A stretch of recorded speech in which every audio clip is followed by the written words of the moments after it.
What we're doing here in Athens County is very innovative. We really are proud of our history as a community that supports energy development, and we see solar as the next chapter.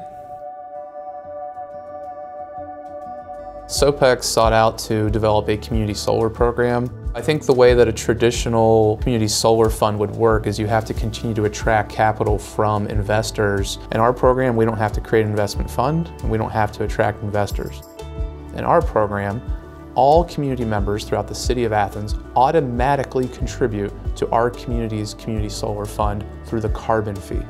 The carbon fee is automatically charged on every customer's bill to account for some of the social costs of carbon that are associated with energy consumption on the utility grid. And that's something that we achieved democratically in the community. And ultimately, 76% of voters in the City of Athens approved charging the carbon fee on their utility bills. This is what I think is the beauty of what we did with the carbon fee, is that we did take it to the ballot and create a ballot initiative to where the citizenry can vote on it. I believe it's contagious. I think that there's others that are watching what we have done and now, considering doing something very similar in their own municipalities. Because that money can now be used for tangible, viewable renewables in your own community.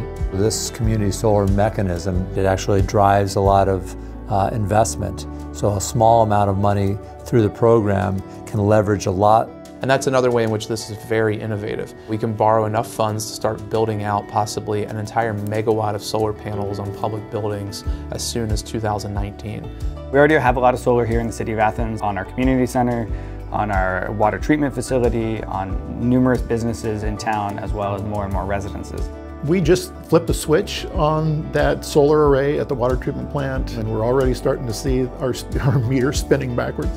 As we do more and more projects, we have more and more employees, we get better and better at what we do, the price for solar goes down. But the economics work, we just need to get the word out.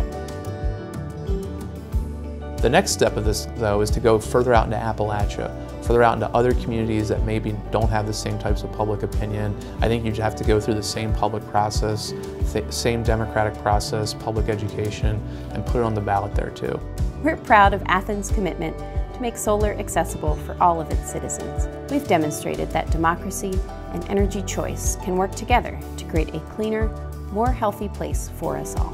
We're really thankful to the Department of Energy and other partners who have made this a success, and for including us in the Community Solar Challenge.